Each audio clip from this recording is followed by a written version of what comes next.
Hello friends, welcome to my channel தினம் ஒரு தகவல்.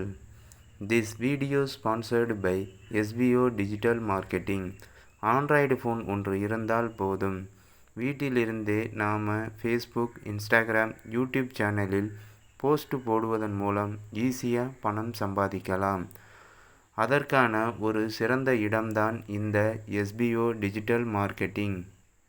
ஸ்கிப் பண்ணாதீங்க, பெரிய தப்பு. தினம் 300 ரூபாய் சம்பாதிக்க அரிய வாய்ப்பு. இன்ஸ்டாகிராம், ஃபேஸ்புக் பயன்படுத்த தெரிந்தால் போதும், content post and content publishing மூலமா தினம் 300 ரூபாய் சம்பாதிக்கலாம். இந்த வேலை செய்ய 5 நிமிடம் போதும். Work training support, group communication support, all language customer live chat support, முக்கியமா சொந்தமா ஒரு பிசினஸ் ஸ்டார்ட் பண்ற அளவுக்கு உங்களால கற்றுக்கொள்ளவும் முடியும், சம்பாதிக்கவும் முடியும். இந்த வேலை வாய்ப்பு வழங்குவது 5 வருடத்திற்கு மேல ரன் ஆகிட்டு இருக்க நம்ம தமிழ்நாட்டு company school of business organisation private limited. மேலும் விவரங்களுக்கு டிஸ்கிரிப்ஷன்ல கொடுத்திருக்க நம்பருக்கு வாட்ஸ்அப் பண்ணுங்க. இன்று நாம் எதை பற்றி பார்க்க போகிறோம் அப்படின்னா, அத்திப்பழத்தை பற்றியும் அதனுடைய மருத்துவ பயன்களை பற்றி தான் நாம் இன்றைக்கி பார்க்க போகிறோம். அத்தி மர வகையை சேர்ந்தது. நாட்டு அத்தி, வெள்ளை அத்தி, நல்ல அத்தி என பல வகை அத்தி மரங்கள் உள்ளன. அத்தி அளவான உயரமுடைய நடுத்தர மரமாகும். இம்மரம் சுமார் 10 மீட்டர் வரை உயரமாக வளர்கிறது. மரத்தின் பட்டை சாம்பல் மற்றும் சிவப்பு நிறத்தில் காணப்படுகிறது. அத்தி இலைகளில் 3 நரம்புகள் இருக்கும். காய்கள் சற்று நீளமான முட்டை வடிவில் தண்டிலும் கிளைகளிலும் அடிமரத்திலும் கொத்து கொத்தாக தோன்றும்.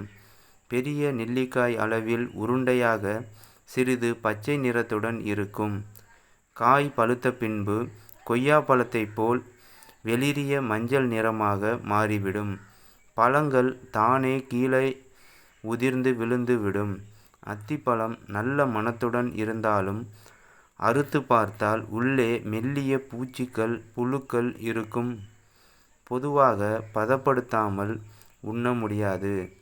திருவெற்றியூர், திருக்கானாடுமுள்ளூர் முதலிய திருக்கோயில்களில் 2வது தலமரமாக விளங்குவது அத்தியாகும். சங்க காலத்தில் இந்த மரத்தின் பெயர் அதவம்.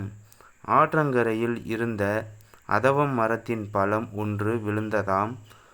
ஆற்று நீரில் வாழ்ந்த 7 நண்டுகள் அதனை ஏறி மிதித்தனவாம். காதலன் தன்னுடன் இல்லாதபோது தன் காதலனை பற்றி அலர் தூற்றுவோர் நாக்கு 7 நண்டு மிதித்த ஓர் அத்திப்பழத்தை போல் துன்புறட்டும் என காதலி ஒருத்தி சாபம் இடுகிறாள். அத்திப்பழத்தை ஆராய்ச்சி செய்த அறிவியலாளர்கள் இதில் புரோட்டீன், சர்க்கரை, கால்சியம், பாஸ்பரஸ் மற்றும் இரும்பு சத்து அதிக அளவில் இருப்பதாகவும், மற்ற பழங்களை விட அத்திப்பழத்தில் இந்த சத்துக்கள் 4 மடங்கு அதிகமாக இருப்பதாகவும் ஆய்வில் கூறுகின்றன. இதை தவிர வைட்டமின் ஏ, வைட்டமின் சி அதிக அளவிலும் இருப்பதாக கண்டுபிடிக்கப்பட்டுள்ளது. பதப்படுத்தப்பட்ட அத்திப்பழங்கள் யுனானி நாட்டு மருந்து கடைகளில் விற்கப்படுகின்றன. இதை சீமை அத்திப்பழம் என்றும் கூறுவர்.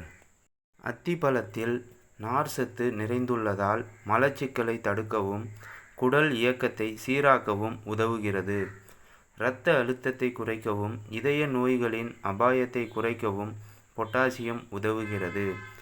எலும்புகளின் ஆரோக்கியத்தை மேம்படுத்த உதவுகிறது. எடையை கட்டுப்படுத்த உதவுகிறது. வைட்டமின் பி அளவை உயர்த்தி மனநிலையை மேம்படுத்துகிறது. மேலும் இதில் உள்ள டிரோடோபான் என நல்ல தூக்கத்தை ஊக்குவிக்கிறது. ஆரோக்கியமான சருமத்தை மேம்படுத்த அத்திப்பழம் உதவுகிறது.